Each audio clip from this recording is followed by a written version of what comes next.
Voilà, il faut commencer à partir du verset 1. Heureux l'homme qui ne marche pas selon le conseil des méchants. Heureux l'homme qui ne marche pas selon le conseil des méchants. Qui ne s'arrête pas sur la voie des pécheurs. Qui ne s'arrête pas sur la voie des pécheurs. Et qui ne s'assied pas en compagnie des moqueurs. Et qui ne s'assied pas en compagnie des moqueurs. Mais qui trouve son plaisir dans la loi de l'Éternel. Mais qui trouve son plaisir dans la loi de l'Éternel. Et qui la médite jour et nuit. Et qui la médite jour et nuit. Au verset 3. Il est comme un arbre planté près d'un courant d'eau. Alléluia. Il est comme un arbre planté auprès d'un courant d'eau. Qui donne son fruit en sa saison.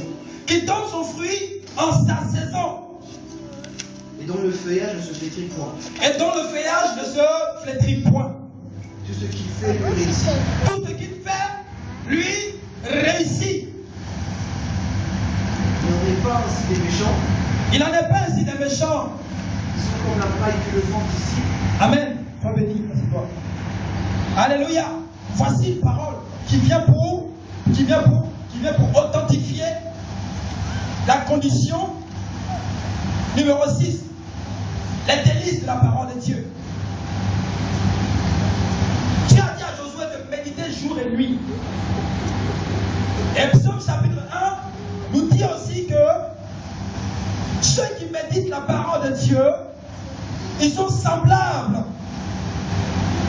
à un arbre qui est planté près d'un courant d'eau. Et cet arbre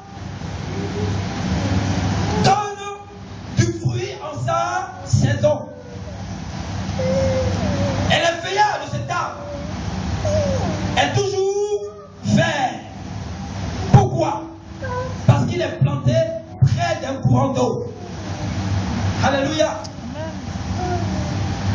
Tu as besoin d'une source de réussite. Tu as besoin d'un puits où tu puisses ton eau pour que tu sois désaltéré. J'ai dit, le temps arrivé est le temps maintenant où Dieu marquera cette différence entre ceux qui le servent et qui ne le servent point. Ceux qui ressemblent à des gens comme Josué, ce sont ceux-là qui ont décidé de faire de Jésus-Christ de Nazareth leur source. Ils ont réfléchi et ils ont décidé que le Seigneur devrait être leur source. Bien-aimé, qui est ta source? Qui est ta source? La Bible dit que ceux qui méditent la parole de Dieu jour et nuit, ils sont comme cet arbre, même dans le désert, là où on dit rien ne pousse. Mais toi qui es accroché à Dieu, qui est rattaché à Dieu, toi qui es sorti de Dieu, toi qui appartiens à Dieu, même dans le désert, là où rien ne pousse, à cause de ce que tu es rattaché à Dieu, à cause de ce que tu as fait de Dieu, ta source, la Bible dit, pendant même les saisons sèches, toi, ton feuillage ne sera jamais chaud. Toi, ton feuillage sera toujours vert et tu donneras toujours tes fruits en ta saison. Pourquoi? Parce que la parole de Dieu, qui est l'eau vivante, cette eau dont nous avons besoin, dont l'âme a besoin. Souvenez-vous de cette femme samaritaine qui était au puits de Jacob. Lorsque le Seigneur l'a trouvée là, le Seigneur lui a demandé, donne-moi à boire. La femme dit, mais toi tu es juif, tu me donnes à boire, tu me demandes à boire. En ce temps-là, il y avait un problème entre les juifs et les samaritains. Bref. Mais Dieu dit, si tu connaissais le don de Dieu qui te demande à boire, c'est toi-même qui lui aurais demandé de l'eau vive. Frère, il y a eau et il y a eau. Il y a puits et il y a puits. Il y a des puits quand tu vas boire là-bas, tu commences à avoir mot de ventre. Il y a des puits quand tu prends l'eau et tu bois, tu commences à avoir des douleurs de ventre, tu commences à avoir des crampes. Mais la Bible dit, cette eau dont je parle, cette eau vivante, cette eau vivifiante, cette eau qui restaure là, la Bible déclare, lorsque tu la bois, en toi, il y aura comme des fleuves d'eau vive. Il y aura comme des fleuves d'eau vive. Pourquoi? Parce que Jésus-Christ de Nazareth est l'eau véritable. La parole de Dieu est l'eau véritable. Cette eau, quand tu la bois, tu n'auras jamais soif. Cette eau, lorsque tu la bois, tu n'as jamais soif, bien-aimé. Il est temps de reconnaître la parole de Dieu. Il est temps de faire de la parole de Dieu nos délices. Dieu n'a-t-il pas dit, faire de l'Éternel tes délices, et il te donnera ce que ton cœur désire. C'est quand tu fais de l'Éternel tes délices. C'est quand tu fais de la parole de Dieu tes délices. C'est quand tu fais de la parole de Dieu ton tout. C'est ainsi que Dieu exauce les vœux de ton cœur. Chrétien, il faut aimer la parole de Dieu. Aime les délices de la parole. C'est cette parole qui te fera réussir dans l'œuvre.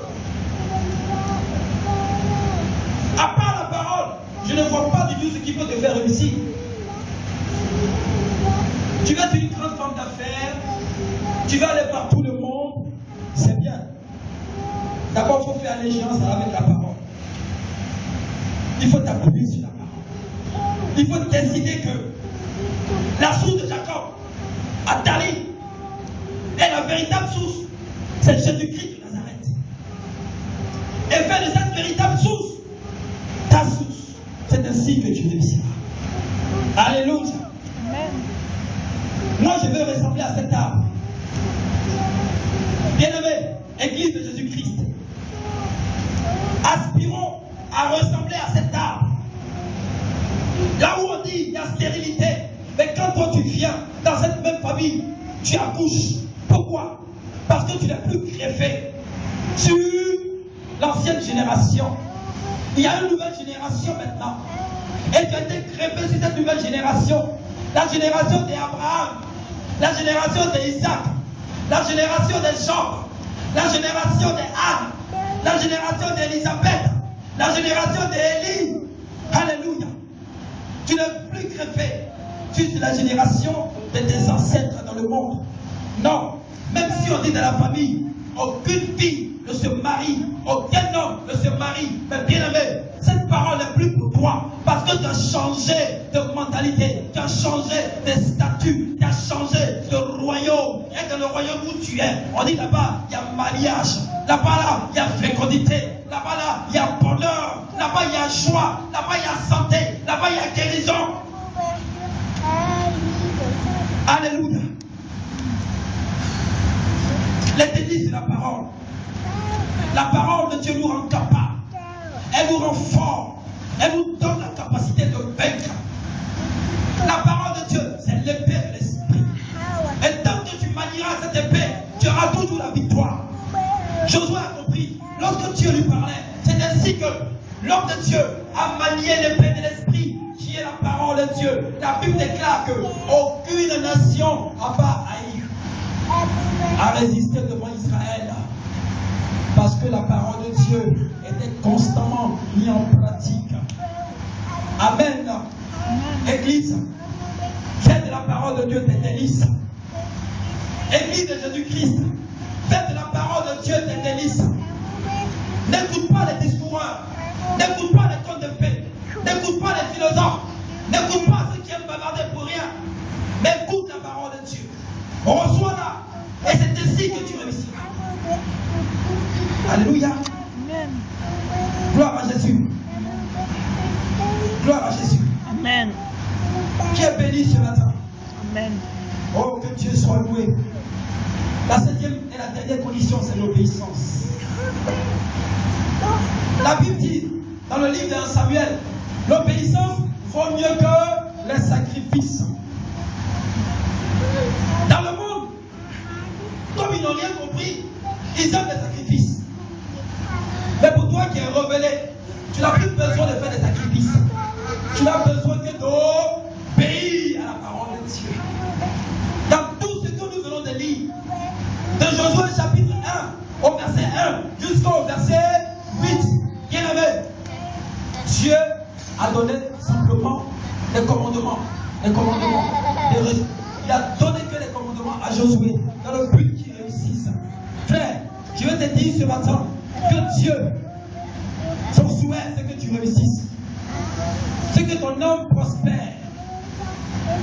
Que tu réussisses dans toutes les entreprises. Partout où tu vas, que tu sois toujours le numéro 1. Parce que Dieu ne t'a pas prédestiné à la deuxième place. Il t'a prédestiné à la première place. Bien-aimé, tu dois manger les meilleures productions de ce pays. Il n'est pas question que toi tu sois soumis à la crise. La crise, c'est le royaume. Mais ce n'est pas le royaume de Dieu. Parce que dans le royaume de Dieu, il n'y a pas de crise. Moi, j'observe la parole de Dieu. Je n'ai jamais vu le mot crise dans la parole de Dieu. Amen. Il faut savoir de quel royaume tu fais partie. Il faut que tu saches avec quel Dieu tu marches. Alléluia. Nous devons obéir à la parole de Dieu. Pour réussir, bien-aimés, nous devons obéir à Dieu. Bannissons l'orgueil de nos cœurs, la prétention, le vouloir paraître, la rébellion, les palabres. Ces choses ne te donneront pas le succès. Mais celui qui te donne le succès, c'est Dieu lui-même. C'est Dieu seul qui te donnera le succès. Alléluia. Nous allons puissamment acclamer le Seigneur pour sa parole.